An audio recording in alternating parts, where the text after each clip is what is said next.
Good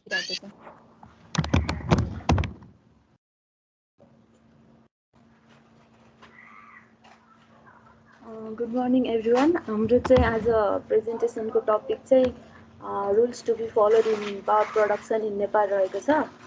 अनि यसको लागि चाहिँ हाम्रो कन्टेन्ट यो रहेको छ। अब सुरुमा भन्नुपर्दा चाहिँ नेपालमा चाहिँ इलेक्ट्रिसिटीको रुल्स चाहिँ सबभन्दा पहिला यो नियम कानुन चाहिँ 2049 मा चाहिँ एउटा गभर्नमेन्टले एक्ट तयार पारेको छ र त्यही अनुसार नै अब त्यसलाई नै फलो गर्दै अहिलेसम्म सबै प्रोडक्सन जसले गरिरहेको छ त्यही रुललाई नै फलो गरिरहेको छ। अनि त्यसलाई चाहिँ अब इलेक्ट्रिसिटी प्रोडक्सन गर्नुपर्ने छ सबैले चाहिँ यो रुलहरू चाहिँ फलो नै गर्नुपर्ने हुन्छ।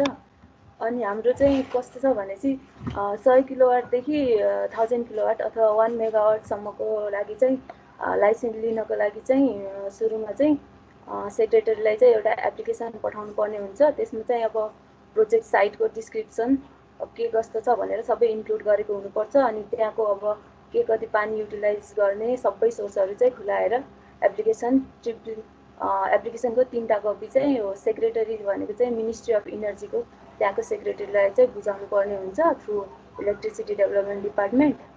अनि यदि चाहिँ त्यो अब जहाँको चाहिँ हामीले प्लान गरेको छौँ जहाँ चाहिँ हामीले इलेक्ट्रिसिटी प्रड्युस गर्ने त्यहाँको वाटर रिसोर्स चाहिँ अलरेडी युटिलाइज छ कि नै अब अलरेडी युटिलाइज छ भनेपछि चाहिँ फेरि त्यो युटिलाइज भएको ठाउँको पनि सेम डकुमेन्टहरू चाहिँ प्रेजेन्ट गर्नुपर्ने हुन्छ। यो चाहिँ 1 मेगावाटसम्मको लागि चाहिँ यस्तो रुल्स रहेको छ।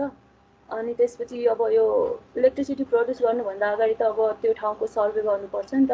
त्यसको लागि चाहिँ फेरि त्योभन्दा अगाडि चाहिँ हामीले एप्लिकेसन दिनुपर्ने हुन्छ सेम सेक्रेटरीलाई थ्रु इलेक्ट्रिसिटी डेभलपमेन्ट डिपार्टमेन्ट। त्यसमा पनि यो यहाँ प्रेजेन्ट भएको चाहिँ इन्क्लुड गर्नुपर्ने हुन्छ। जस्तै map of project site, area end quantity of water resources, अब त्यहाँ लाग्ने कस्ट, टाइम के कति लाग्छ सबै भन्नुपर्ने हुन्छ। र यदि अब हामीले वाटर रिसोर्स बाहेक जस्तै अब डिजल पावर प्लान्ट त्यस्तो पनि हुन्छ नि त, यदि त्यसरी चाहिँ हामीले प्रड्युस गर्न लागेको छौँ भने चाहिँ त्यो पनि सबै अब मेथडहरू मेन्सन गर्नुपर्ने हुन्छ त्यो एप्लिकेसनमा। अनि त्यसै गरी हामीले एप्लिकेसन दिइसकेपछि चाहिँ त्यो सेक्रेटरीले नै एक्जाम त्यसको चाहिँ हेर्ने हुन्छ।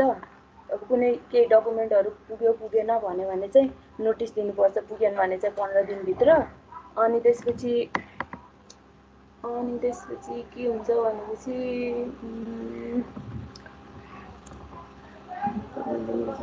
अनि त्यसपछि अब सेक्रेटरीले त्यो एप्लिकेसन हेरिसकेपछि अनि जुन दिन त्यो नोटिस दिन्छ नि त्यही दिनलाई चाहिँ आधार मानेर फेरि अब डकुमेन्ट सबमिट गर्ने यति म्याथ भनेर चाहिँ जो एप्लिकेन्ट हुन्छ उसलाई चाहिँ एउटा नोटिस गएको हुन्छ।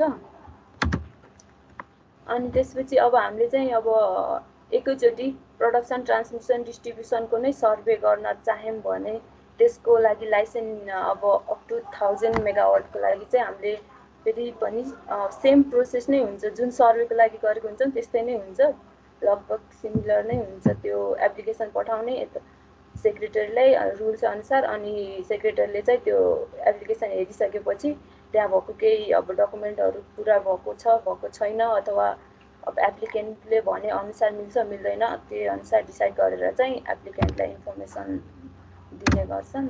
अनि यो अब सर्वेको लागि चाहिँ लाइसेन्स पाइसकेपछि चाहिँ हाम्रो रिपोर्ट त्यो सर्वेको रिपोर्ट चाहिँ 30 दिनभित्र चाहिँ बुझाउनु पर्ने हुन्छ। त्यो पनि अब 3टा कपी गरेर इलेक्ट्रिसिटी डेभलपमेन्ट डिपार्टमेन्टमा।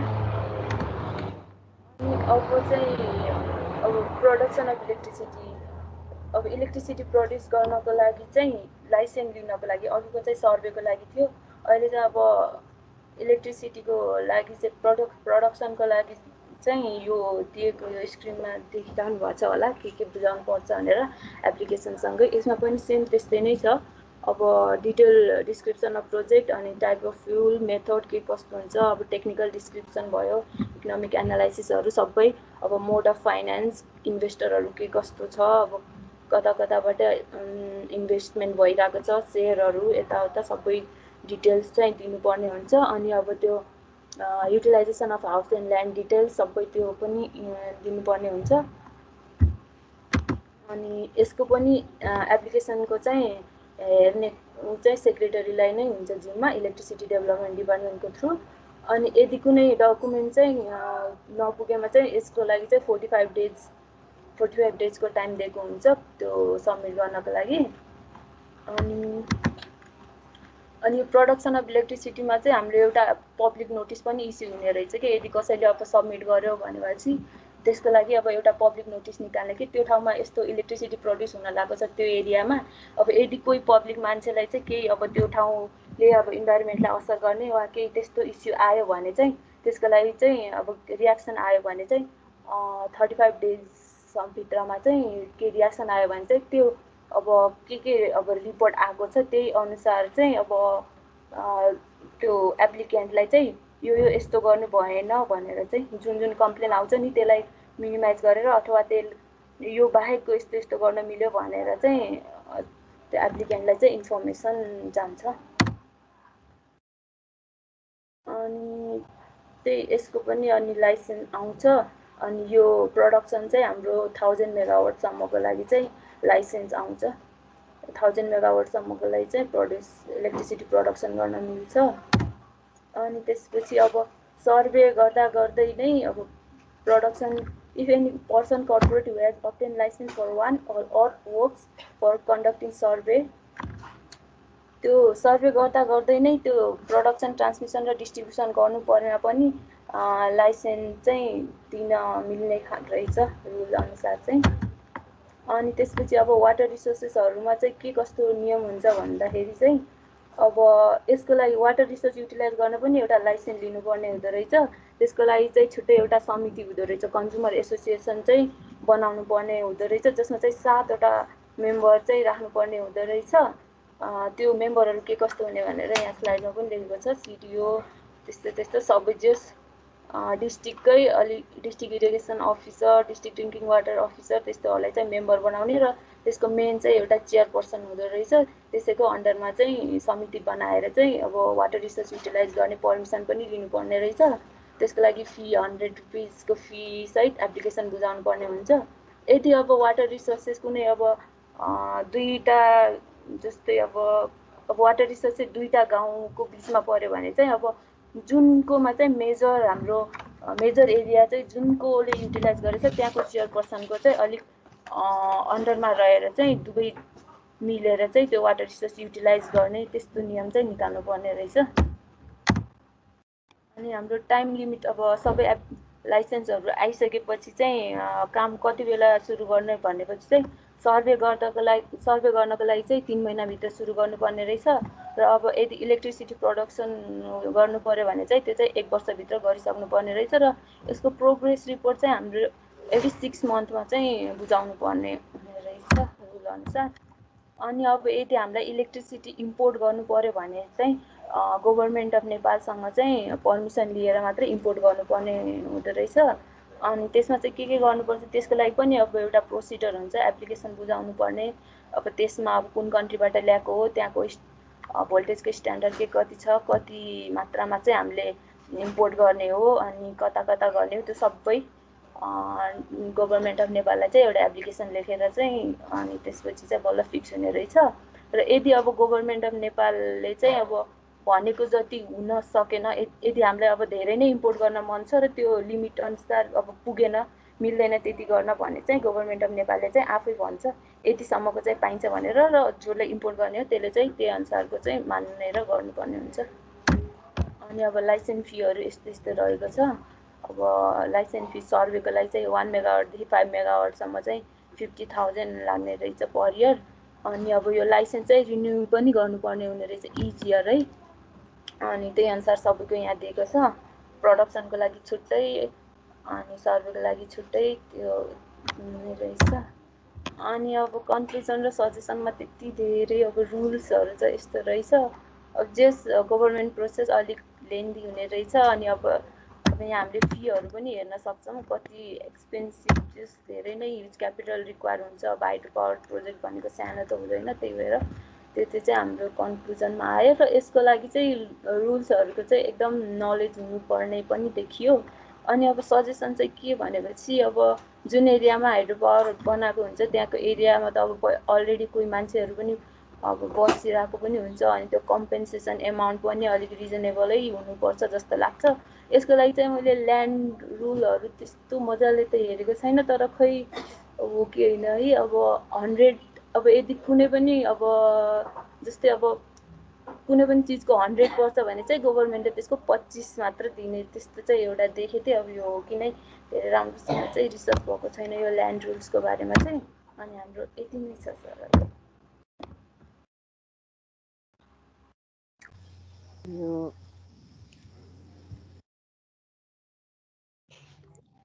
सर यो हाम्रो ग्रुप हो ज्ञानेन्द्र कुर्मी एन्ड रोशन नेपाल। हजुर सर, हुन्छ, गो हेड, अगाडि बढ्नु। I would like to hello everyone, good morning. Myself Gyanendra Kumar Kumri and my colleagues Roshan Nepal.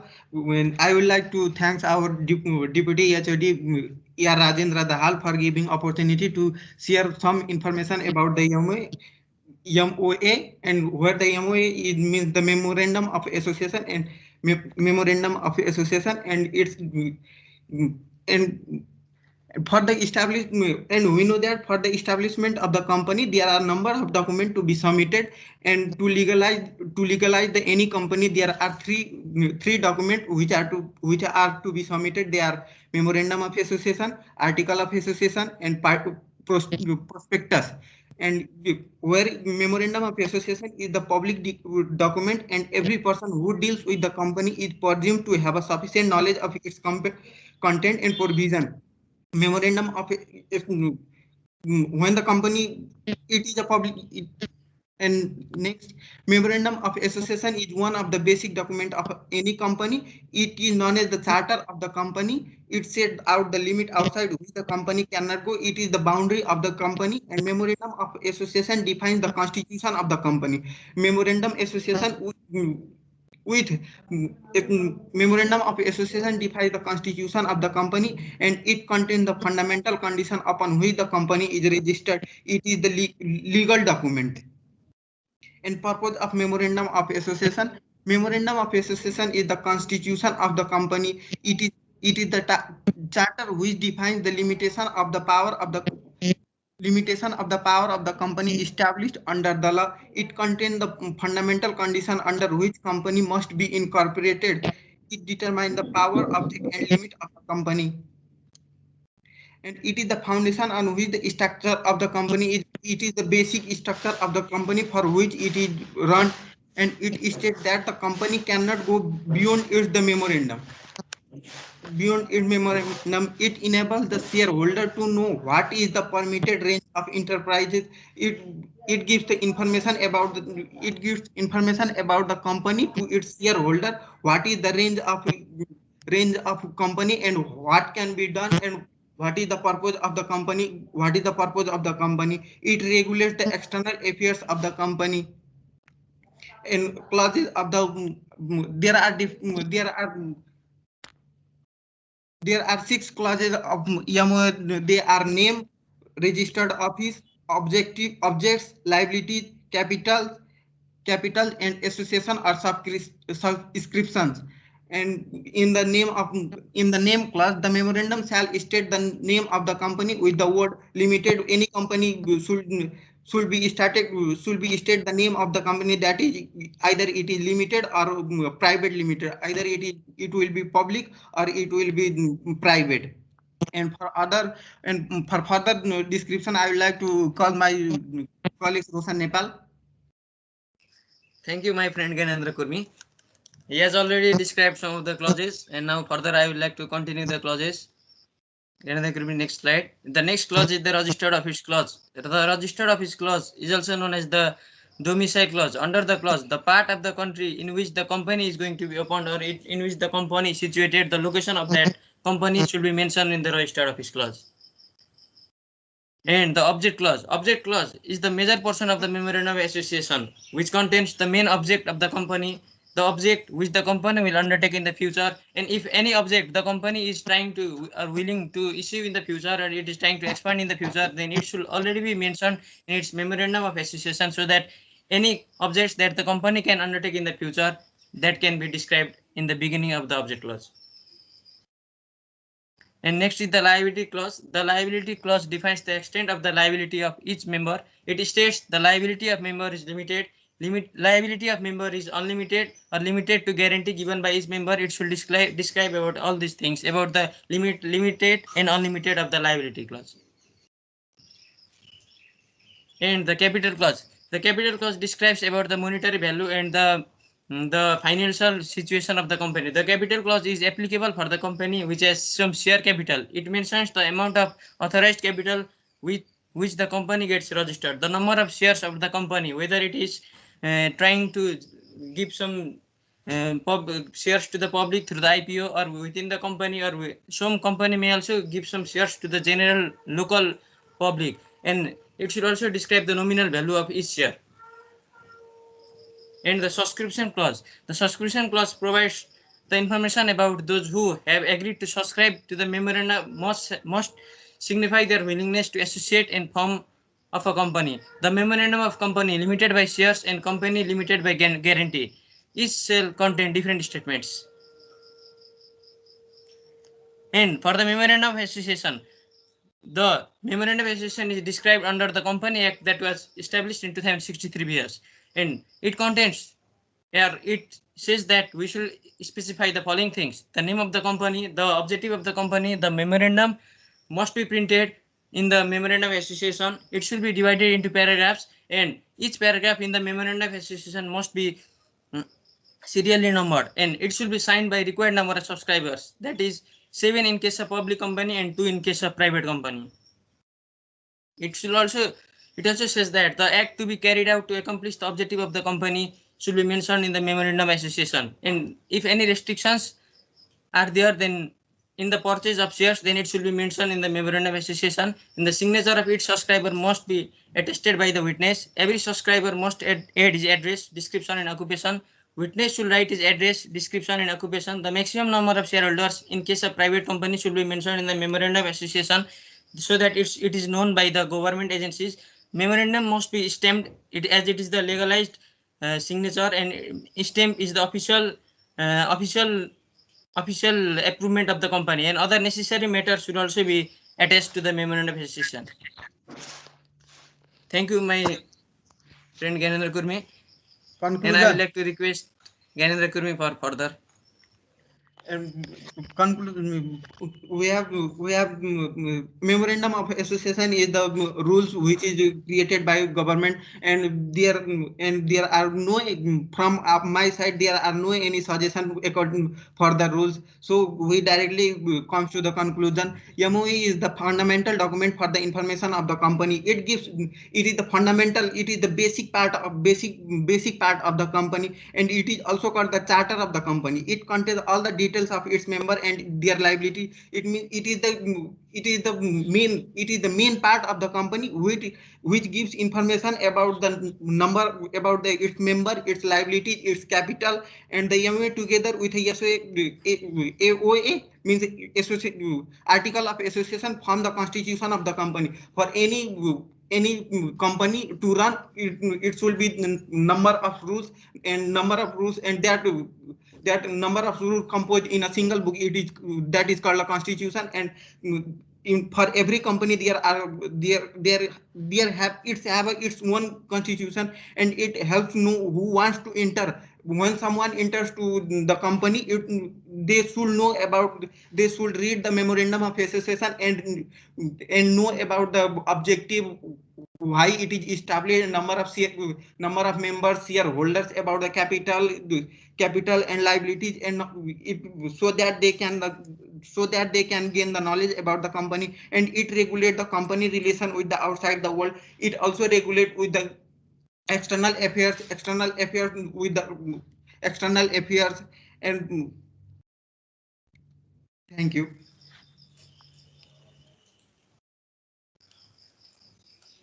Thank you, Gyanendra Kurmi and Roshan Nepal. Presentation गर्नुभयो कम्पनीको फाउन्डेसनको बारेमा, that is the memorandum of association. On this group,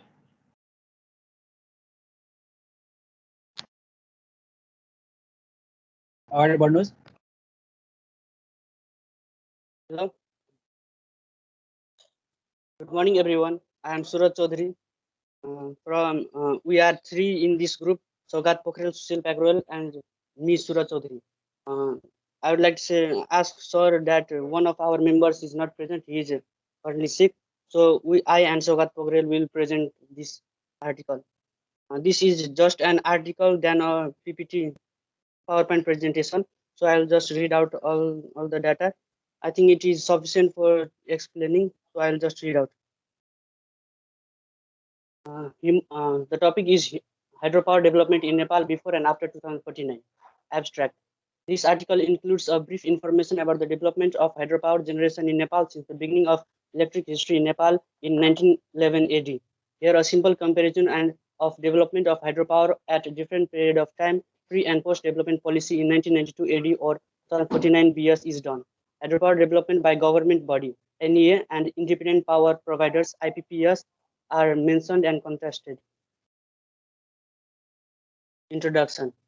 With technological advancement and increase in population, the per capita electricity consumption of country has increased by multiple times. To fulfill the increasing demand of electricity, generation growth also has to be rapid. For a country like Nepal, hydropower is the most suitable and sustainable form of energy generation, which is why hydropower contributes to the most of the electrical power generation of Nepal. Claims of having hydropower potential of 83,000 megawatt is rhetoric based on a PhD of Dr. Hariman Shrestha, 1966 AD. However, study led by Professor Narendra Man Sakya has shown that Nepal has a total potential to generate 53,000 megawatt of hydropower. Another study reveals that 43,000 megawatt of economically and technically feasible hydroelectricity, which was done in 1985. Despite of the difference in data and stats, they all give a general idea that hydropower has the potential of uplifting the lives of Nepalese people. Literature review. Numerous detailed articles have been written on the development progress of hydropower and its history. These articles show the trend of energy consumption and power generation. The 5-yearly and 3-yearly plans have somehow helped in the sector. The effect of development policies and politics can be related. The articles also acknowledge with the data that the sector of hydroelectricity development, transparency, and people's participation are the fundamental requirements to be met so that hydroelectric projects could be developed commercially. Development history of electricity in Nepal. Hydroelectricity in Nepal dates back to 1911 AD with the inauguration of Parking hydropower station 500 kilowatt then by the late King Prithvi Bir Bikram Sahadev, located in Parking of Kathmandu, nearly 12 kilometers south from the heart of the city. During Rana Rim 1846 to 1951, no serious attempts were made until 1934, initiating economic development in systematic basis. It was only in 1935 that a development agency was constituted by the name of Udyog Parishad Development Board. However, a planning approach to development in Nepal began only from 1956 with formulation of first 5-year plan. Before the commencement of first 5-year plan, the total generation in Nepal was 6,280 kilowatt, out of which 2,077 kilowatt was from hydropower and rest 4,203 kilowatt was from diesel plants. At the end of 6th plan, in 1984-85, the total hydropower generation reached 1,42,200 kilowatt or 142 megawatt, with big hydropower projects like Kulekhani 60,000 kilowatt and Trusili 21,000 kilowatt, Gandak 15,000 kilowatt, etc. Nepal Electricity Authority (NEA), a 100% government of Nepal owned utility, was established in August 1985 under NEA Act 1984 by amalgamating the electricity department, some electricity development boards, and Nepal Electricity Corporation, and wholly government of Nepal entities. It is the largest utility in the country, supplying electricity to almost all the electrified areas of the country with some exception. After establishment of NEA during the 7th plan 1985 to 1990 period, total electricity was doubled to 230,700 kilowatt, with Marsandi 69,000 kilowatt and Kulekhani second 32,000 kilowatt installed during the plan period. Despite the liberal policy for private investment formulated in 1992 or 2049 BS, only 15,200 kilowatt of electricity was added in the national grid in 5 years. In just 5 years, out of which 12,000 was Jimruk hydropower plant as was completed by private sector. By the end of 2002, the total installed capacity of electricity of the country was 514,000 kilowatt. The major installment of the period was Kali Gandaki 144,000 kilowatt, and by NEA Khimti 60,000 kilowatt, and Upper Bhotekosi 36,000 kilowatt by private sector. In the 10th five-year plan 2002-2007, NEA could not complete any of the projects expected to complete. However, the private sectors succeeded to add 33,930 kilowatt by complementing different small projects along with Chilime hydropower plant. The projects Middle Marsangdi 70,000 kilowatt and Chamelia hydropower 30,000 kilowatt were later completed in the year 2008 and 2018 respectively. Further, three-year interim plans were brought to manage the development of hydropower. As of 2020, NEA has fulfilled around 50% of the system peak load by its 19 hydropower and 2 diesel plants. IPPS has currently operational hydropower projects of total generation capacity 302.866 megawatt, thereby totaling the hydropower capacity to 1261.709 megawatt, with 94 projects larger than 1 megawatt and 15 projects smaller than 1 megawatt. 3 solar plants and 2 diesel plants contribute 11.68 megawatt and 53.41 megawatt respectively. Construction license of 216 hydropowers have already been issued, totaling installed capacity of 7,406.537 megawatt, where a few are already under construction, including big projects like Upper Tamakosi hydropower 456 megawatt. Though the construction of these projects may take decades. Here we can see the operational hydropower projects of independent power providers greater than 10,000 megawatt. The major projects are Himal Power Limited by the company Himal Power Limited Khimti Khola 60,000 kilowatt or 60 megawatt. Bhotekosi Khola by Bhotekosi Power Company Limited 45 megawatt. You can see there are 8 big projects greater than 10,000 megawatt, and the operational hydropower projects by NER here. Kali Gandaki Sangja 144 megawatt, Middle Marsangdi hydropower station Lamjung 70 megawatt. These are the important and big projects. Role of hydropower development policy. For further reading, I would like to call my friend Sogar Pokhrel. Role of hydropower development policy. Along with political changes, a revolutionary change in the policy in the sector of hydroelectricity development were made in 1992. The hydropower development policy in 1992, first time in Nepal, opened the door for private sector's investment in the development of hydroelectricity, with main objective to link the private sectors and government organizations involved in hydropower generation. The Independent Power Producers Association Nepal (IPPAN) was established in 2001 AD. It is a non-profit, non-governmental, autonomous organization of private developers and owners of power producers of Nepal.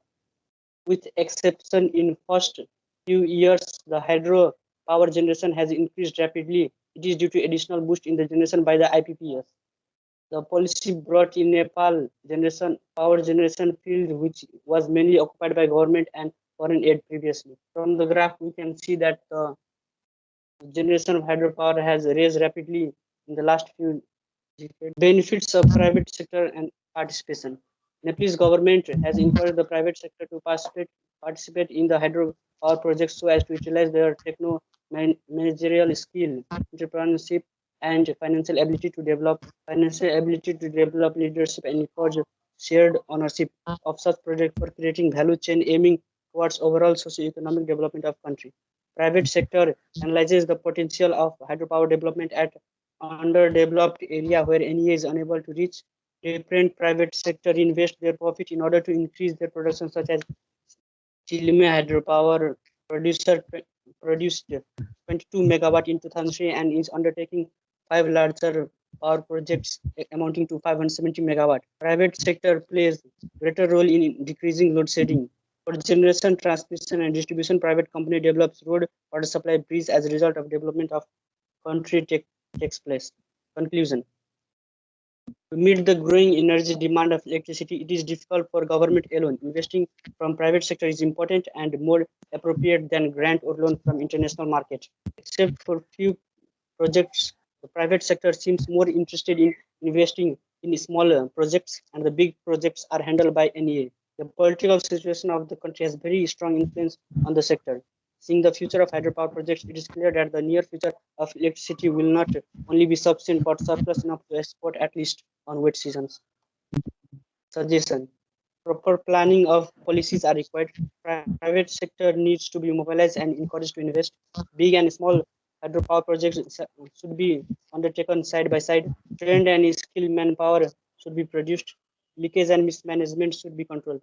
There are some references. We used hydropower development before and after 92 by Ratna Sansar Sakya, and electric power in Nepal, history and experience and possibilities by Mukesh Raj Kafle, lecturer of IIE TU Pulcho campus. There are some websites we used, official government websites and some private websites. Thank you so much.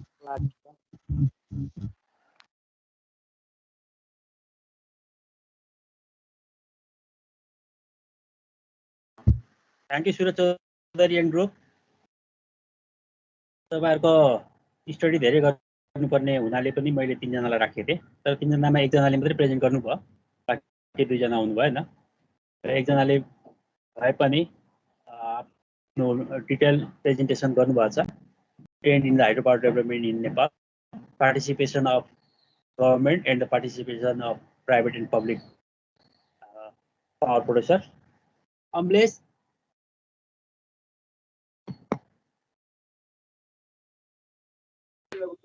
हजुर sir, Kapil लेख्दैछु।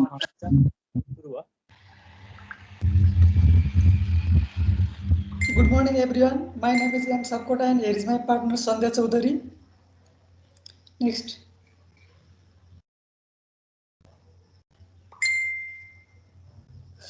We are going to give the presentation about the power purchase agreement. Let us begin with the index. Here is the index. Introduction in Nepal, history and the today's trend, categorized in Nepal, need of PPA, suggestion, conclusion. Next. Let us begin with the introduction in Nepal. A power purchase agreement or electricity power agreement is the contract between the two parties. One which generate electricity, the seller in the context of Nepal. Different company are the seller, and one which is looking to purchase electricity in context of Nepal. EESM is the buyer. Power purchase agreement on IPAs in Nepal are of 3 types: with foreign investment, local investment, and investment in joint venture with the utility. Next. For the power purchase agreement, here are certain documents needed which are given below. Here is survey license, company registration certificate, company certificate of cooperation, and memorandum of articles. Permanent account number from Inland Revenue Department. No obligation certificate from BDC. Letter of intent from bank. Approved terms of references for initial environmental examination or environmental impact assessment. Approved from the national park if the national park is if the project is inside the national park. Project feasibility study report with power evacuation study report. Next.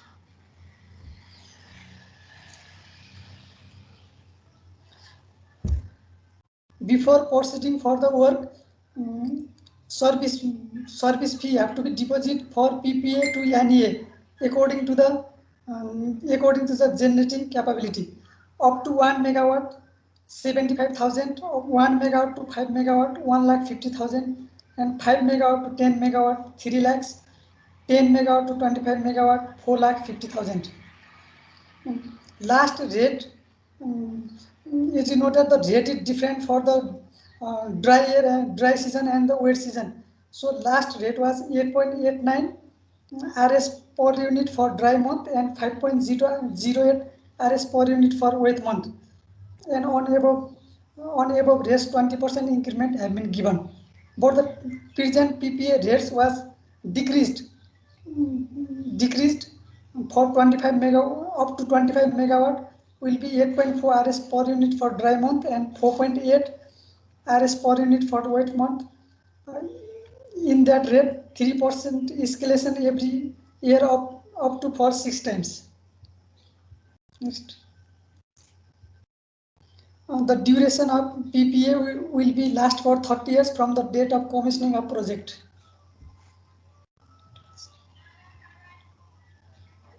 Next.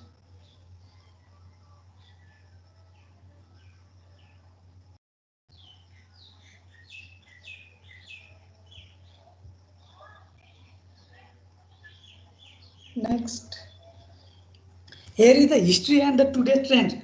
And the power purchase agreement between the Nepal Electricity Authority and the NTPC Vidyut Vyapar Nigam of India was extended to 3 months from 1 January to end of March 2018. This allows Nepal to import up to excess 160 megawatt of electricity at Indian rupees 3.60 per unit through Dhalkebar-Muzaffarpur cross-border transmission. Renewable power purchase agreement will be concluded in the next joint steering committee meeting, including energy securities of 2 states. The Dhalkebar-Muzaffarpur cross-border transmission line was jointly inaugurated by the Indian Prime Minister Narendra Modi and Nepal Prime Minister KP Sharma Oli in February 2016. Nepal began importing 80 megawatt from the transmission line, which gradually increased to exceed 120 megawatt. It has helped NEA to reduce power cut in Kathmandu Valley and other major cities. Next.